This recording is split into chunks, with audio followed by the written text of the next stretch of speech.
have an unidentified flying object. I'm Jack Oswald, and you're listening. This is Mr. Hammer, and you're listening to... I'm Richard C. Hoagland, and you're listening to... I'm Art Bell, and you're listening to Dr. J Radio Live. We have an unidentified flying object.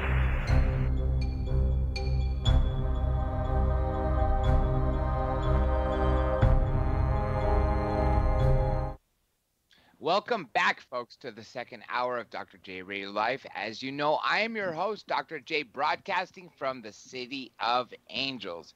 And as you always know, we are internationally syndicated with my home base late night in the Midlands, plus their terrestrial stations. Also, we do have Black Swamp Digital Radio Network, and in the UK, Deep Program Radio Network with their terrestrial stations in London, Leeds, and other surrounding areas. So to all those in the UK, well, hey, again, good morning to you. As I promised, we have two amazing guests today, and this is actually now the fifth guest that I will be interviewing in 28 hours. And this is somebody who I've been working on for a long time.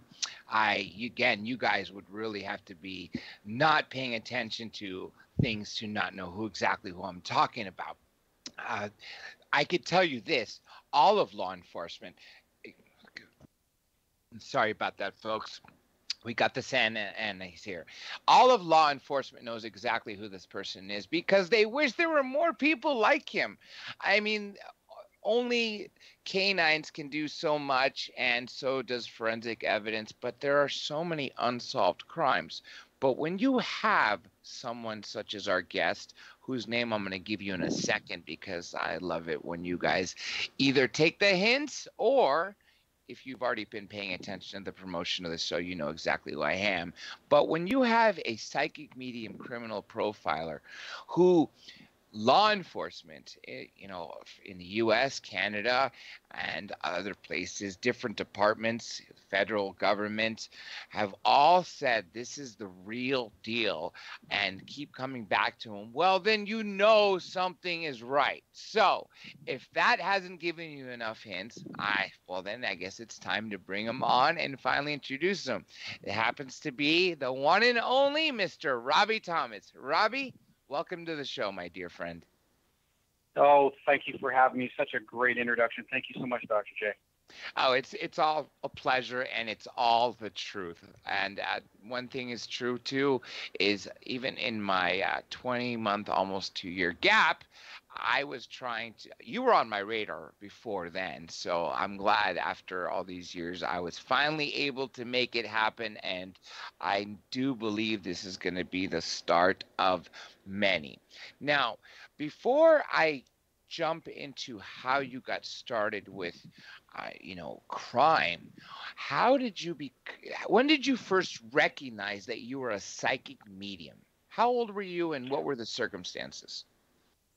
Yeah, good question. Back in the day, there was no terms. There was no, psychology to this. There was no progression of, instructions or manuals. You were just a child, and you were growing up talking to an imaginary friend. And then one day I went up to my mother and I said, either I'm adopted or I know I have a sister or somebody out there. And back in the early 60s, if you had a child out of wedlock, the Roman Catholic Church would take your baby and give it up for adoption. So my mother met this gentleman in the early 60s. He promised her the world, never followed through. My mother ended up having a child. My mother's child got taken from her by the Roman Catholic Church and given up for adoption. Oh. Now come 1966. She meets my father in 1965, marries him, and then I'm born in 1966. So you have this 2-year-old, 3-year-old kid running around before 1970 saying, am I adopted? I feel something different out there. And she would say, Ron, he's doing it again. And my father would say, leave your mother alone. Come on in here. So I'll fast forward everybody to 1994. Okay. 1994, my mother passes.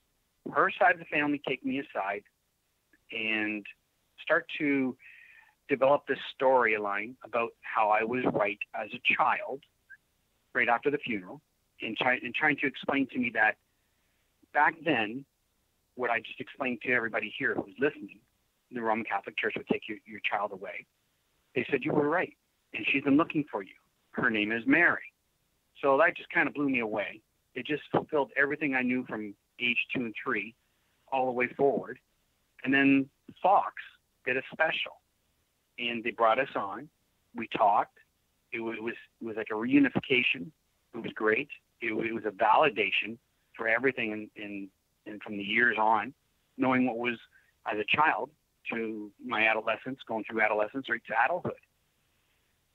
The thing about this is keeping that secret and knowing that it hurt her because of the fact that she had to give that child up wasn't such a hard thing, but she left me a gift in this life, and that was my sister. Now, this is, now you mentioned 1994. I remember it for obvious reasons because living in Southern California, we had the great Northridge quake, and I happened to live at the epicenter, so I will never forget that year as well. Obviously, you have it for a much more, very happy year. I would imagine finally seeing a long-lost sibling would be a very fascinating thing. You did mention that there was that Fox special, and I guess this is sort of jumping the gun, but I want to use this opportunity to also talk about the fact that you've really been in a lot of mainstream media networks. Can you just list off a few for the people listening? Yeah, absolutely. As current, NBC, CBS, and a high-profile double homicide in Corbin, Kentucky. That's just recent. And it's been playing along quite some time now. But ABC, oh my goodness, GAIAM Television, CKCO, there's a whole bunch of them. It just keeps going on. Rogers TV, StarChoice Satellite, Bell Expressview, all through Canada, all through the United States. When there's a murder case that happens and law enforcement calls me up, I get down to the case. Usually media finds out that I'm down there and they want an interview. They want something tied to the story so they can get that out for their listeners.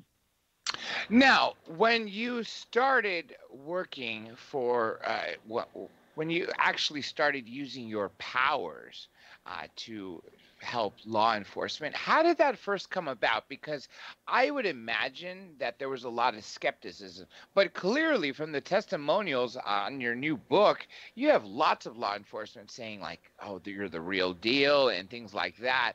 And again, we were talking several days ago about the different law enforcement agencies or people that I've had on this show, and you've worked with just about every single one of those agencies.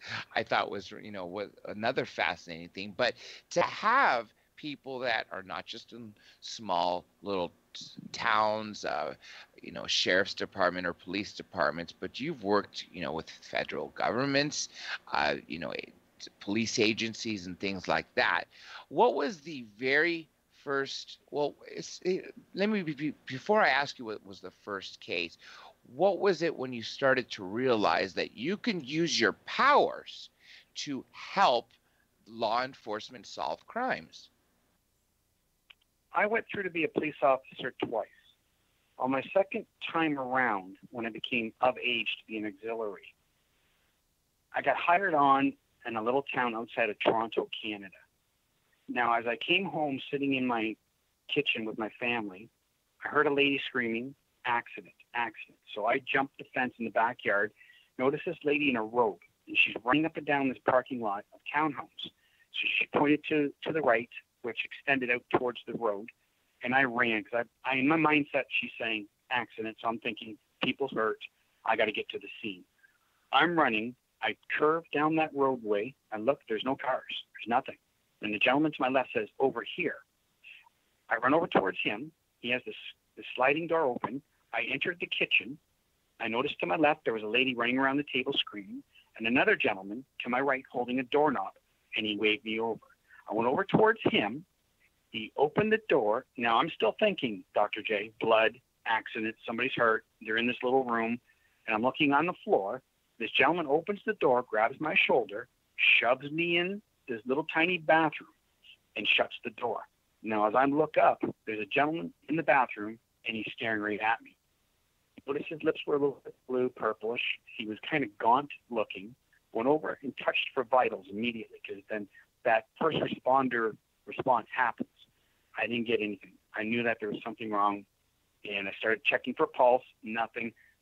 I began to do CPR. As I started to get this gentleman ready for CPR, I hear, "Let me go."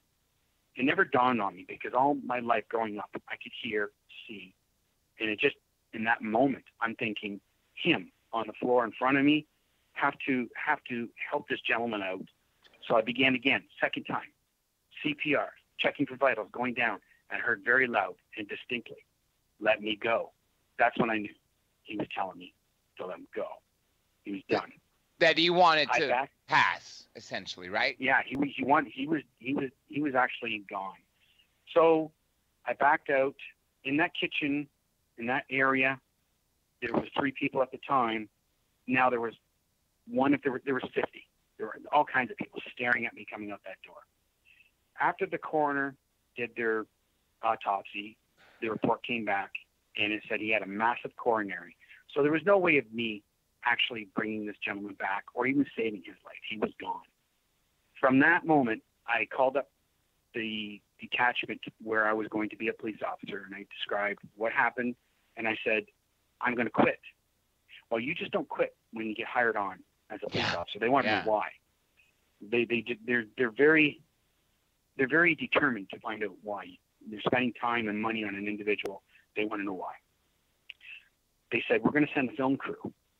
In my very first movie, age 20, 21, they sent the film crew from the Chatham Police Force, which was a captain, a sergeant, and their film crew. They were making a model which was first responders who quit under duress, but I wasn't stressed. So as the line of questioning came, and they were in my home, and they set up for all this movie stuff, they got to the last little hard questioning and said, "Why did you quit?" And I explained. You should have seen their faces. They were just blank, and their jaws were just held open when I explained to them that this gentleman was telling me to let him go, and that's why. And I know what I'm going to do. I'm going to work on a different side of things with law enforcement, and this is how I'm going to do this. So that's where it all started. Now, when you're talking about the police department, because you're in Toronto, I'm assuming that's where you grew up, Toronto? No, I grew up in a town called Sarnia. I still live in Sarnia. Okay. Border Michigan. Yeah. So this would have been the RCMP, right? The Royal Canadian Mounted Police? No, this would have been a regional police, which would have been equivalent to state police in the United States. Ah, understood. Got you. Okay. Now, obviously, again, I would think just like when you quit, and as you said, everyone wants to know, this probably created a big buzz. But you obviously still kept in touch with these people in law enforcement, and then eventually grew to be so well known that you were used, with governments here in the United States as well.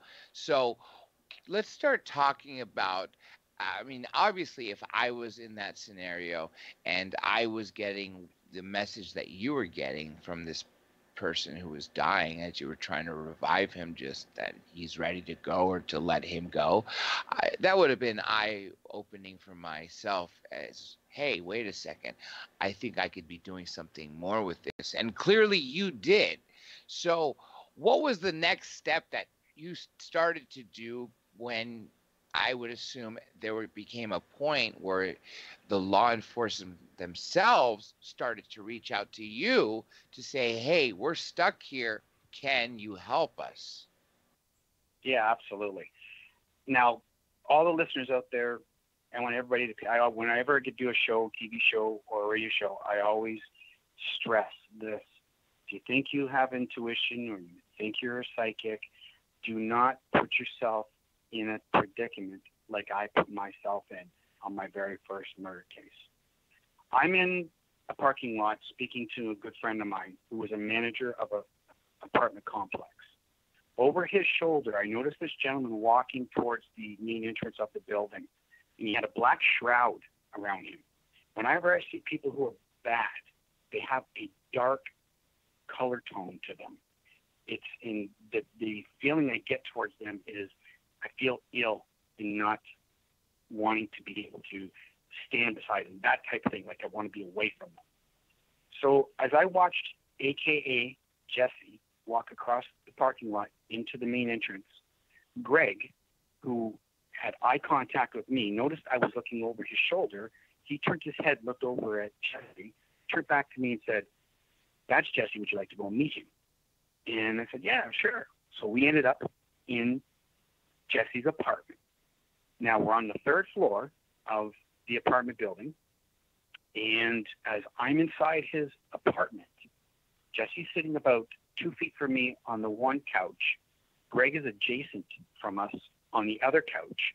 Jesse's pregnant girlfriend is in the little alcove dining room area, if you will, sitting down, listening to the conversation. Now, my line of questioning would be, at that time, really strict, straightforward, and I'm a straightforward individual as it is. I just don't pull no punches. So when I started telling them, "Are you in trouble with the laws?" or what do you do for a living? And this type of line of questioning was just pounding him.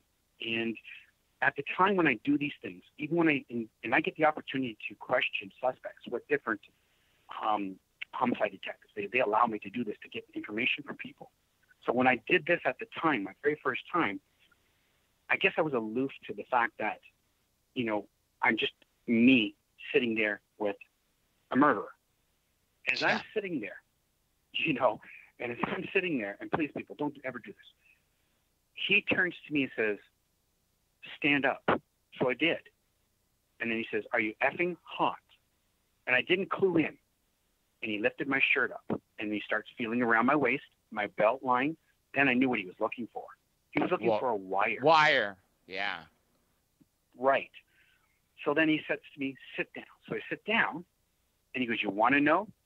And then still trying to clue into why is this guy so evil, so bad, and I'm honing in on this individual. And he says, "We were ripping off a car stereo across the way from the gas station that Mark Campbell was in a little cubicle.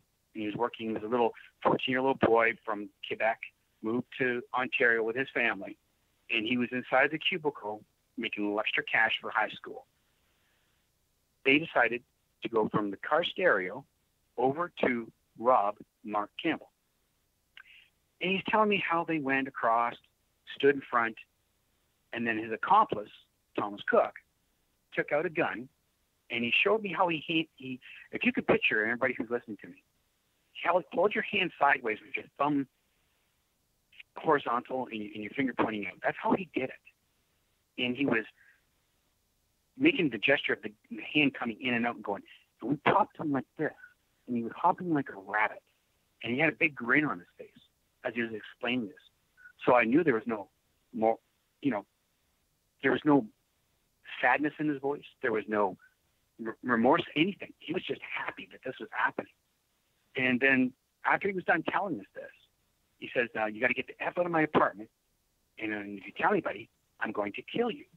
By then, Greg had already made a beeline from the couch that he was sitting on into the hallway. The door was already open. I'm walking towards the door. He pulled my shirt back again from my shoulder, and he looked at me. Now, you have to picture this. A 5-foot sawed-off nothing, Eddie Van Halen. This guy was a spit-in image of Eddie Van Halen. Long hair, everything. And he said to me, "If you tell anybody, I'm going to kill you." So the door shut. We went out, down to Greg's house, our apartment. His wife is in there. We're explaining what took place. She's mad that we even went up there and got involved in all of this. Greg's going, "We shouldn't talk about this and what have you." And I said, "No, I have to go and talk to the detectives." So I went and talked to the detectives. They informed me, which I did not know at that time, that they were going to court over this homicide in the coming weeks. And they wanted me to go back and befriend this individual and this time wear a wire so I could get that same confession from him in some capacity so they could use that in the court of law. And I told him, he made me. There's no way I'm going back. He was already threatening to kill me. So that was my first case I ever did with law enforcement. And I don't tell people to do this. Please, don't think you're a superstar or you're Superman or your superpowers. Don't ever put yourself in the line of this. It's taken me 28 years from that moment to now to become what I am doing now with law enforcement on a professional level and doing it properly by the guidance. Now, you've worked, like as I mentioned, for a lot of different police agencies, law enforcement agencies. Can you list every single agency you worked for? Oh my gosh, no. At least that, yeah, the top ones. Yeah. All right. Well, CIA agent's daughter was murdered, and she called me in on a case. I worked with the DSA in Maryland, the FBI that was there. These are big agencies. Yes. So there's three right there. There was an NSA individual that came out on that crime case. So, I mean, I spoke a few words to him, but he still worked with me, asked me questions of what I felt and what have you. They don't talk to many people at all. They have their own way of working. So, so there's four major agencies themselves. I've worked with Chief of Police, Kevin Smith, who is International Police Chief. And we worked a double homicide together, which America's Most Wanted film crew filmed a bit of a pilot back in 2011 with me and him. I've worked with other high-ranking officers, which one will be now Assistant Chief of Police Martha Decker from To Al, Texas. She's going to be on my show that is in development right now with a lot of different law enforcement cast members that will be part of our show, like Sergeant Cliff Christ from Colorado, the Paige Bergfeld case. I was helping him out. Lieutenant Kevin Thompson, who is a corrections Team 2 ship commander, and Officer Andy DeLay from Florida. I've worked 2 cases with him. The list just goes on and on. Each and every one of these law enforcement blue liners, I want to say this. Hats off to them. They go out and put their lives on the line day in, day out, and try to strive to be what us public people want them to be, to help and solve these crimes, to help their families. And they really, truly do bust their butts. Now, let's talk about this because, okay, you've written several books. I believe what I saw is 9 plus what the new book that you just had coming out, or just came out, actually. I do have the e-copy. Psychic Profiler, Real Deal, True Crime Cases, Volume 1. I would assume that is full of a lot of these cases you worked on. What are some that stand out in your mind? Yeah. Oh my goodness. The double homicide in Kentucky, Laurel County, Kentucky. When I got called on a radio show that the law enforcement officer Andy DeLay was host of, he just popped the question. I didn't know anything about this case. It was supposed to be about my life's work, like you and I are talking now. And he just popped it about this murder case, and I started giving a little bit of information. I don't want to put too much over the airwaves because you don't know who's listening. That's true. After the show, gave him a little bit more information, and sure enough, it all tied in.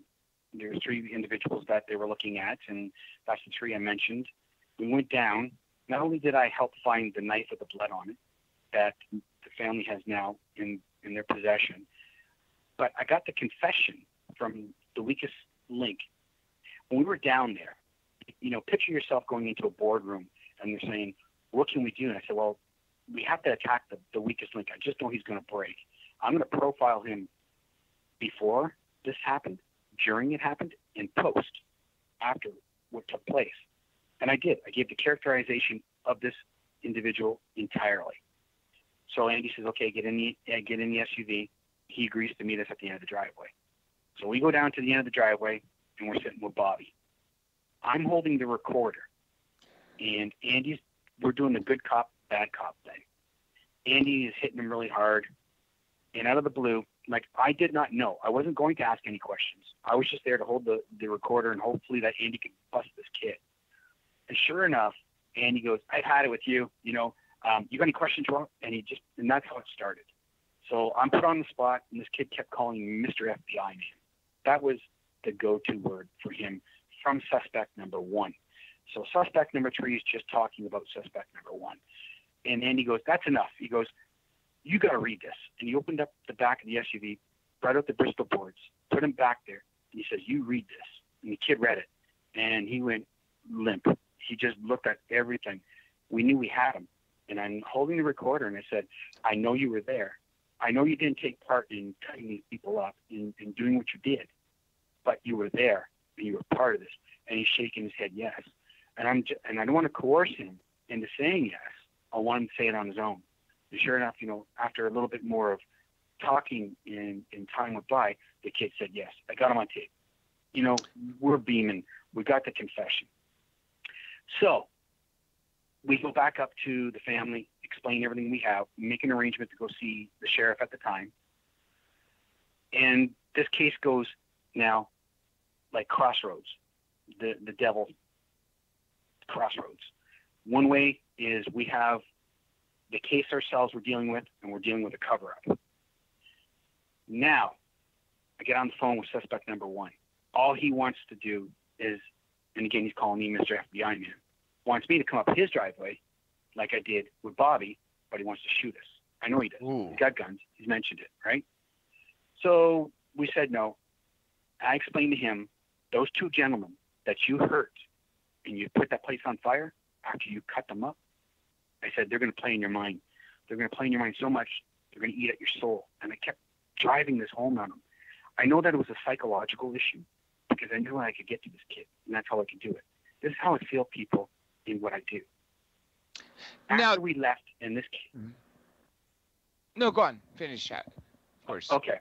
After we left, and of course, you know, we're going to dive back into parts of this case, but after we left and Andy went his way, I went back home to Canada. The suspect that I told that they're going to play on his soul, he went and not only confessed to somebody else, but he confessed by going to the hospital and talking to a doctor about this, not once, twice. And he explained what he did and that he could hear these people in his mind. And they were talking, and he goes, I can't get the voices out of my head. That guy was right. And then he committed suicide. So you look at the fact that he was caught, he knew, he took his own life in the very aspect of being guilty. That's his karma. That's what he has to go through. He'll answer for that. And then now we're dealing with Bobby, who is now becoming the offset of this other individual who did this. Now, this is what I was going to ask, and this is not necessarily about, being a psychic profile, but just about crime in general. I personally, if I was in your field or in any law enforcement field, I truly would be very troubled to go to work every day, especially if I was someone like a homicide investigator. I just don't understand how people can hurt other people and either not feel a thing about it or think it's nothing major. I'm starting to believe that some of these people that are true monsters, not people who killed in heat of passion, which no killing of another human or harming of another human is, I can't even fathom why people would do it, but clearly it happens. Otherwise we wouldn't have so many people incarcerated for things like murder, attempted murder, things like that. In your own personal opinion, because I'm starting to think this myself, do you think these people lack conscious? I mean, is there something that their brain is something missing about them to feel bad about hurting the people the way they do, especially in those brutal killings? I don't understand how that can happen. You're out in LA, right? Yeah, very violent place. Okay. This individual gets a hold of me about 2.5 years ago, sends me 2 boxes full of information, court documents, whatever, and he wants to blame his wife's murder on a black individual and a Hispanic individual. And right away, I just knew. So I talked to Chief Decker, and I said, Chief, we got a live one here. And I befriended this guy for almost 2 years. He's still on my social media. I know he listens to the radio shows. And prior to this, I made him, as he wanted me to read him and his wife's murder. It's a very, very high profile case in LA. You probably know it when I mention it to you. It's been on the Inquirer, TMZ, everything. Back in 2010, America's Got Talent. This individual was going to showcase his musical talents on that show. His wife ended up half naked at the bottom of the stairwell at the Biltmore Hotel. Murdered. Now, a lot of you folks out there, listen, Google it. You'll find out. It's all there. So he hits me up thinking I'm a dumb Canadian and that I would not, fall in the line of going after him rather than chase the squirrel that he put in front of me. So I read him. And I said, you come out your hotel room, you go about 15, 20 feet from there, you turn right, and there's an exit. I said, you go down that exit, and there's an area where it's not camera, and you can go down. It's old. Sure enough, didn't he refilm the episode of him and send me a whole copy of this? And his new wife he married just shortly after his wife was murdered. That's part of his band now. She's in there going, oh, and there should be blood here. There should be blood over here. He's going to go, shut up. He goes, shut up. I mean, this is all on film. And he sent me all this. There's not a smart criminal out there. There's not a smart criminal out there. That's okay? right. I have a copy of this. LAPD have a copy of this. They are very close in going to making an arrest on this guy. He is playing big shot, rock star, country star, what have you. He put a lawsuit against the Biltmore Hotel.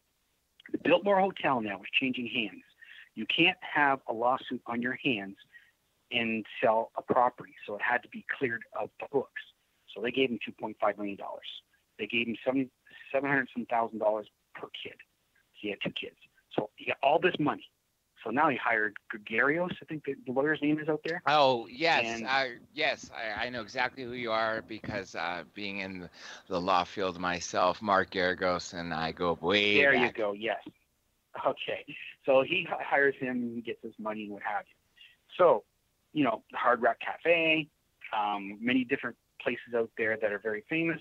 He wants to go and play rock star, so he buys all the tickets up with his money, passes them out for free to everybody who'll show up to his show, gets the media to come in so he can bolster his own career.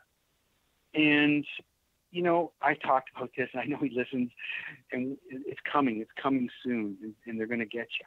But, I don't fear these people. I just don't. You look at the fact of what he's done, and every bit of evidence that was brought up in that film, only the murderer would know. And only the murderer would know that path route that they took to take her and dump her body. Because at the end of it all, Dr. J, when I said you come to a door and you open the door and there she is, when he went through that pathway at the Biltmore Hotel, and the old part of it, there's no cameras and they were remodeling and it was really dusty and dirty. All that was on her body. All that evidence was on her body that was inside. So they could trace all that back into that corridor. And when you open that last door, there was the stairwell. Her body was falling on. It was just, like I say, there's not a smart murderer. And when you say, high-profile cases and what type of cases, these are the type of cases I get. And I'm waiting for this one to bust. Crime Watch, there's a show out there in L.A. Yes. They called me and they begged me for this video. I'm not giving it to them. I want the family to have solace and peace. And the detective on the case, he's a very astute man, and it's going to happen. So it doesn't matter if I speak about it now or whatever. He's not going to hide. He can't hide. They have all the evidence. When you talk about the Biltmore Hotel, are you talking about the one in Santa Barbara? Wherever the America's Most Wanted, I've never been to California. I've never been there. So, when I read him, I'm in Canada reading him, telling him where to go. And it's exactly what he filmed. It's where the America's Most Wanted was held at the Biltmore Hotel. Now, America's Got Talent. Oh, okay. Yeah, AGT. Okay, definitely 2 different things. Now, when you are, looking into a case, And of course, you're able to use some people call it sixth sense, ESP, other things. How do you visualize what's happening, or how do you know? Do you see it through the killer's eyes or the criminal's eyes, or do you see, or do you just get the feeling like, hey, this is where I should be looking, or I know what this person is telling me is, like you said, he wants me to chase a squirrel, when in fact he's the guy. How does it play out in your mind and in the process that you go through for each case? Do you remember reading the story, Victoria Stafford, in the book? Yes. Yes. Okay. 2 days prior to her going missing, the visualized, I call it TV aspect, where I could see, and it's like you looking at me in a room and talking to me, showed me where her body was going into the tree, the huge pile of rocks, and the Mennonite people, the horse and buggies, the whole area before, 2 days before she went missing. Now, all your listeners that are tuning in, this will probably creep you out, but if you went on my robbiethomas.net and you listen to 99.9 the Fox FM, George Hayes, the program director, he'll tell you in his own words that I showed him all my drawings and everything before they started investigating this case. I wanted it to be planted that way. I'm a very smart man. I wanted people to know that it was done prior to, and this is real, what happens. And in his own words, he says that. I was a skeptic, but I'm a believer now, because 2 days later, she did go missing in the exact spot that I drew everything and talked about. Now, when I went down and did that case and helped that family, we devised a plan where Detective Brown was told by the family if they could take me to the mother's house and plant me in the home to get a better read, because the mother wasn't looking for the child at all. And the father, who I was working for, the father's side of the family, he was estranged from his ex-wife. So I went in that home and I got a read. And, it was very dark, very ominous. And, as you read the story in the book, here I am. They gave me a name of John. So they planted me, and I was a family friend, John. That's how I get on the front lines with the police and families. They actually put me right in on these cases. So I'd known prior to that this little girl was going to go missing, drew everything up, knew that it was two people, knew that the fact that it was an older man and a younger woman, and that she was going to take the girl to show that her love for the man. And that's what exactly went down and happened. Unfortunately, we lost a beautiful 8-year-old little angel. Yes. And to the hands of monsters. Yeah. That actually is the worst, I think, offense you could ever do. I mean, anybody murdering anybody always gets me to the core, but when children are truly involved, it just breaks my heart that much more, because most people are, kind people and innocent, but children are so innocent in so many ways, and just for them to be harmed, especially on purpose, really chops my hide. I just had to say that because I'm sure you feel the same.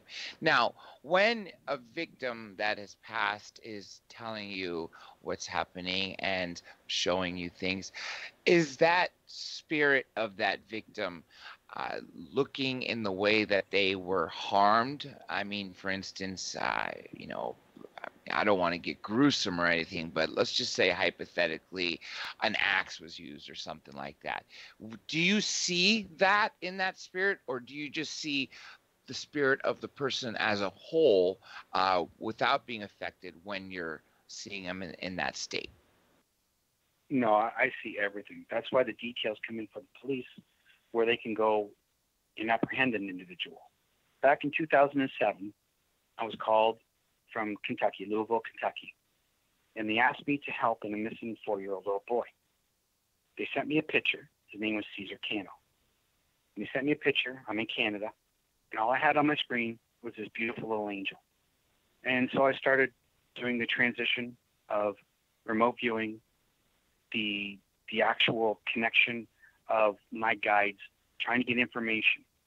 And as I was drawing on the paper, and again, people can go to my website and see all the drawings that are there, the letters, the testimonials from the police, they're all there. So as I'm drawing, and I said, show me something. And he showed me 4 stadium lights off. I drew those 4 circles. I put stadium lights off. And then I see 2 boys, repeat offender. I put down 2 boys, repeat offender. During the melee of all this stuff that I was doing for the first 20 minutes or so, half an hour, it was coming in picture form, video form, in my mind, seeing it in front of me, and then there was a break. That break, I knew that boy was being murdered at that time. And that's the time I got very upset. There was nothing. There was a void. There was just absolutely nothing. So I'm in my office and upset, using explicit words, everything I could do just to try to get my focus back. Yes. And I'm thinking, is it me? Is it me? Is it them? What's going on, right? All of a sudden, I'm back in. Now, he's showing me things of which you say, and where the little boy was drowned in the bathtub. So he's showing me men in vests, and he's showing me flags in front of the yard, and John in stadium, and then I'm drawing all this and putting it all down on paper. And if you stood on the murderer's front porch and you looked across the street through the clearing, Papa John Stadium was right there. So he's showing me where he is. Now I'm getting very frustrated. And I said, you know what? You got to tell me his freaking name.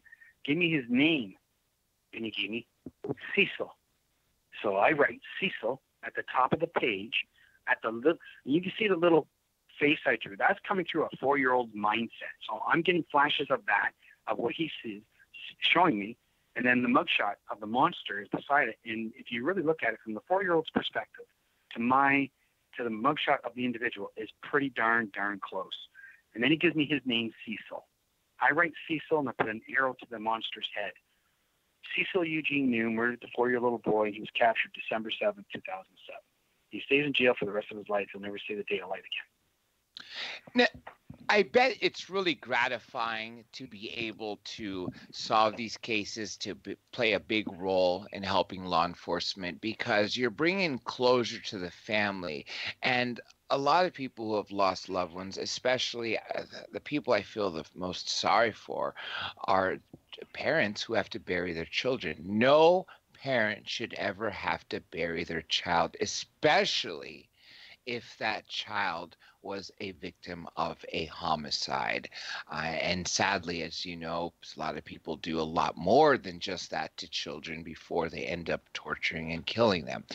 I could only imagine, Robbie, that this really would be very emotional every time you go through it, just as you were talking about when you were trying to get back into focusing when you were dealing with this young child. I mean, is your mind or your emotions messing with you in that sense, where it's causing you a great deal of sadness to see what the world is truly like? Oh yeah, Dr. J, I quit every day. But then I look, and honest to God, I say, God would never quit on me or quit on anybody else. Why, and this is happening. Let's just go back a week ago. In my hometown, a man went missing, and Ebola went out. Be on the lookout. Missing, endangered man. The police feared he was dead. People in town feared he was dead, and the family got a hold of me.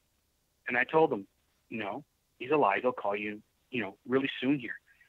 And she wanted to believe me, and I could tell she's trying to believe me. And so we hung up. Sure enough, he did. He called. He's alive. After everything else, and then she wrote me. She goes, "Oh my gosh, no, you're right. You're right." That makes me feel good and makes me want to continue.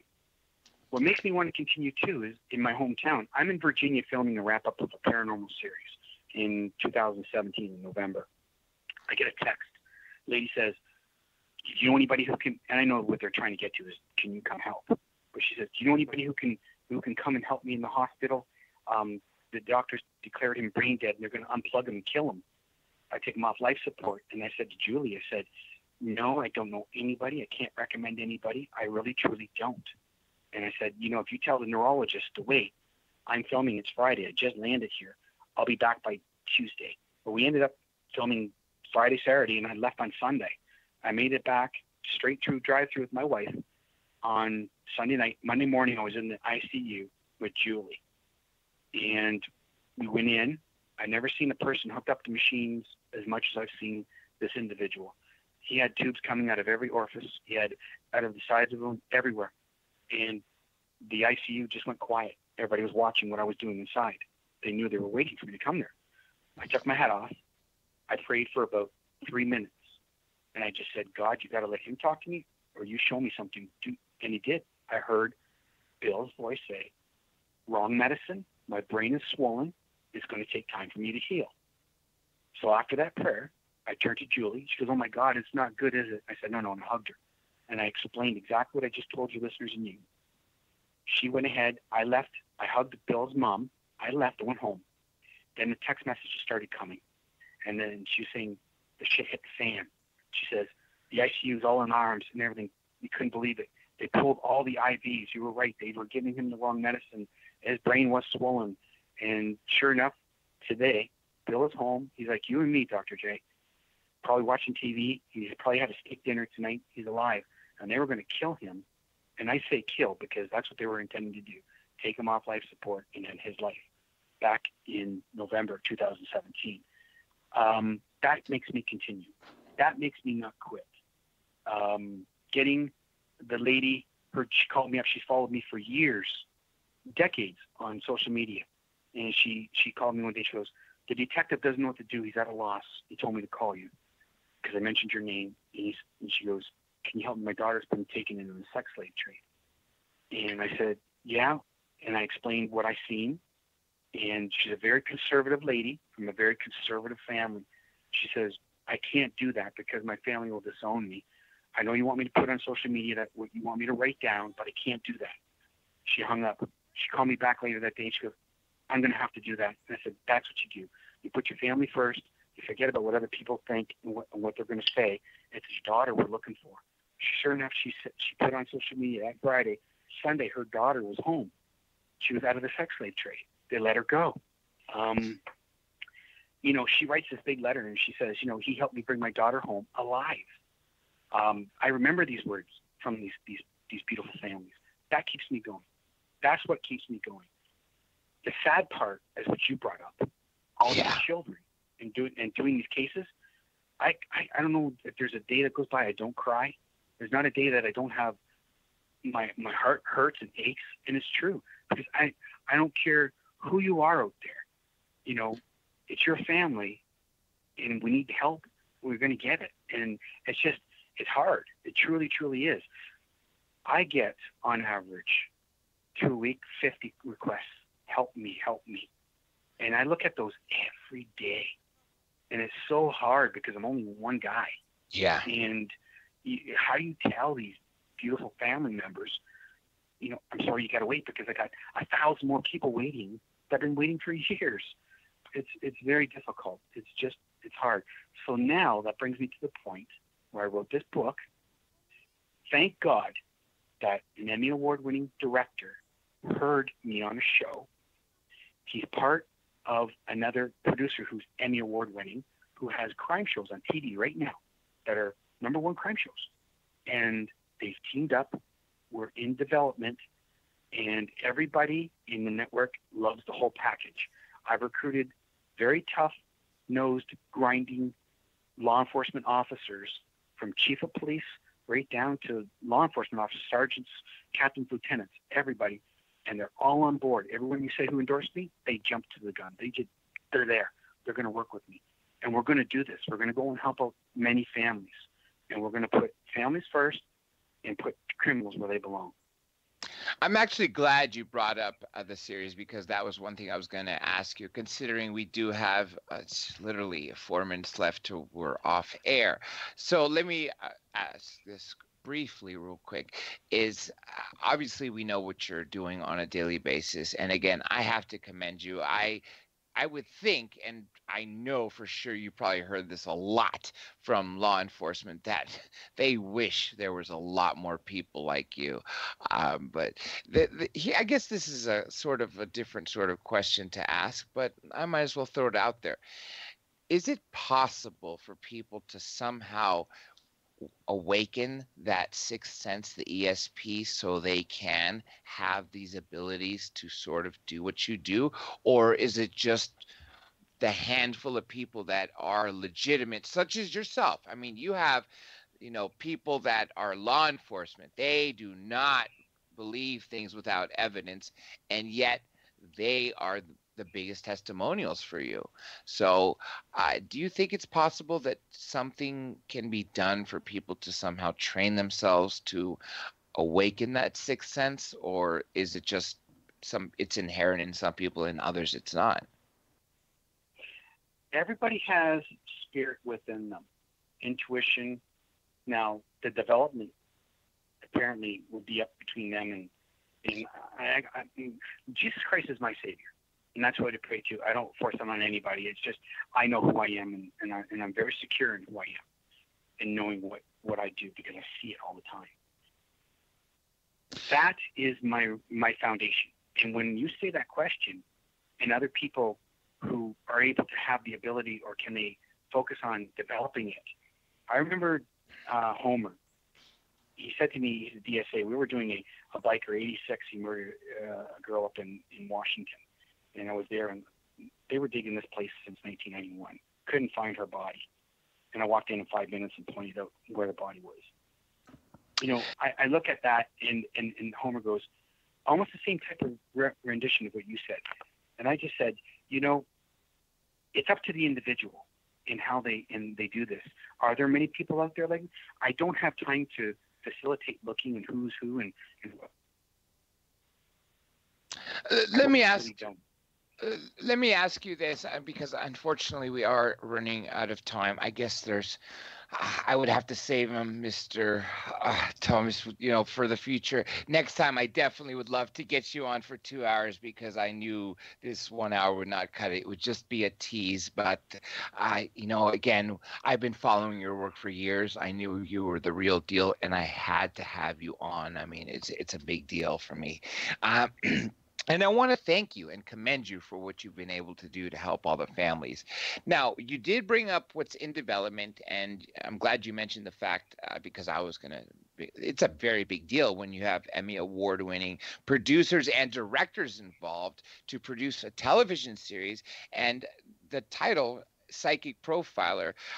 Now, because it's a series, it's as opposed to a one-off, I would assume, this weekly episodes and so on and so forth. How far into the production are you in it, or can you not talk about that? We were talking about 2.5 months ago, and we're so fast forward that here we are. The networks, or I can't mention the network, falling in love. And the major directors, everybody is falling in love with the concept, everybody, in how we work it and how I do this. We're going to be ready to shoot, hopefully, pilot, because everything's been greenlighted for pilot to series very soon. So, oh my gosh, I'm itching to get out there. I mean, I got all these families waiting. We submitted 12 cases for the first season. So from Texas all the way through to Indiana, all the way. There's many cases. Families are waiting. They all know who they are. I can't mention anything more than that. Now, again, unfortunately, we are out of time. So I want to give you this opportunity to plug in, of course, where people can find you, where they could find all your books to buy and read. I mean, there are several. I think I see 9 plus this 10th one that you have right now. And, of course, all the appearances you've had on all these mainstream, I don't know what else to say, mainstream shows and networks and different things. So where can everyone see this and, see your work, and where can they buy your books? Yeah, absolutely. Stop over at robbiethomas.net, ROBBIETHOMAS.net. You'll be able to browse through all the pages that are there, all the cases I've done. There's some on there, not all of them. There's some on there. My books are on there. There's coming events and what have you. Again, Mr. Thomas, I want to thank you very much for coming on the show. And like I said, I do hope next time we can get you on for the full 2 hours. I know this was a tease. And from the bottom of my heart, I want to thank you. And again, I know you hear this from people. And really, I have to admire your strength to be able to do this. But again, the gratification you feel for helping those families, it's probably priceless. I mean, to me, it is priceless. I don't think anything can come close to that. But to have to envision what happened to these people, especially the children, really bothers me. But again, Robbie, it has been truly a pleasure. Let me give some shout outs, of course, to a couple people in my YouTube chat. First, we have Adarike Studios. He is one very loyal person, one of my moderators, as is Miss Megan Retzer. I want to thank her very much for also being in there listening live as well. And of course, to all you, the listeners, remember this show is all about you folks. And I do want to thank the stations. We have Katie and Daryl Neely of Late Night in the Midlands. They are the station managers as well as audio engineers for this show. They are very hands-on, do a lot of work behind the scenes, and I do want to thank them. Also, Black Swamp Digital Radio Network with Wise Frog. I want to thank him as well for going out of his way to also syndicate the show. And in the United Kingdom, we have JC of Deprogram Radio Network, not to mention all the terrestrial stations that are affiliated with L&M and Deprogram Radio Network in the UK, which also people in the EU listen. And with that, I also want to tell people one thing that I say every show. Remember, folks, all you have to do when it comes to this show is remember the name of it, Dr. J Radio Live. That is DRJ Radio Live, Live. So, for instance, the website, drjradiolive.com. Every single social media account is the same. Patreon, check that out, by the way. There are several tiers for you, and I will add more. That way you guys will have a lot more ideas or options of what you can do to interact with this show. Of course, minds.com is what I'm trying to push people to get to, because it is essentially a Facebook that is far better in many ways, and it pays you in cryptocurrency.